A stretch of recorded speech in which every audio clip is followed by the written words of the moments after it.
আমি বলবো যে বছরের সেরা একটা বিয়ে ফেস্টিভ এসেছি চিফ গেস্ট হিসেবে, এবং এত সুন্দর একটা গ্র্যান্ড ওপেনিং করলাম আমরা ঢাকা রিজেন্সি বিয়ে বাড়ি উৎসব। খুব ভালো লাগছে। আর এটি তো এমএন মাল্টিমিডিয়া প্রেজেন্স, নাজমুলরা সবাই খুব সুন্দর করে অর্গানাইজ করেছে। আমাদের গৌতম শাহ দাদা আছে, বারিশ আছে, সবাই আছে। খুবই চেনা পরিচিত একটা ফ্রেম, এবং আমার রেসপেক্টেড যারা জার্নালিস্ট ভাই বোনেরা সবাই আছে। খুব আনন্দে মুখরিত একটা সময়, এই জন্যই আমি আছি একদম ব্রাইডাল লুকে এসেছি।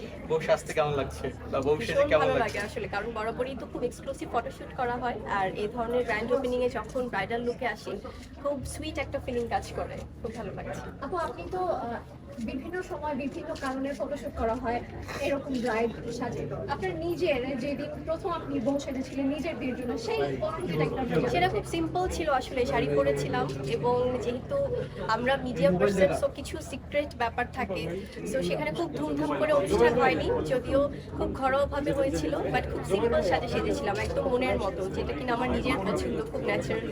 বিয়ে বাড়ির সবচেয়ে প্রধান যে আইটেম সেটা হচ্ছে আমাদের খাবার। আপনার বিয়ের কোন খাবারের স্মৃতিটা আপনার মনে পড়ে যদি জানতে চাই?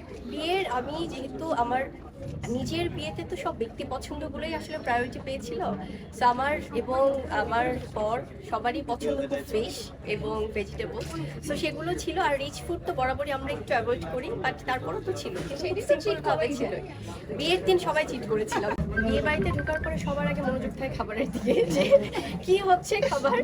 সো সেটা খাওয়া হোক বা না হোক, অল্প হলো আছে না চোখের একটা ক্ষুধা, সো সেটা খুব আসলে নোটিস করি। এবং আর বিয়ে বাড়ির লুকটা আমার কাছে বরাবরই খুব সিম্পল ভাবে আসলে ভালো লাগে। গর্জিয়াস হবে, কিন্তু তার মধ্যেও যেন একটা সিম্পলিসিটি থাকে, যেন নিজেকে চেনা যায়, সেই ব্যাপারটা খুব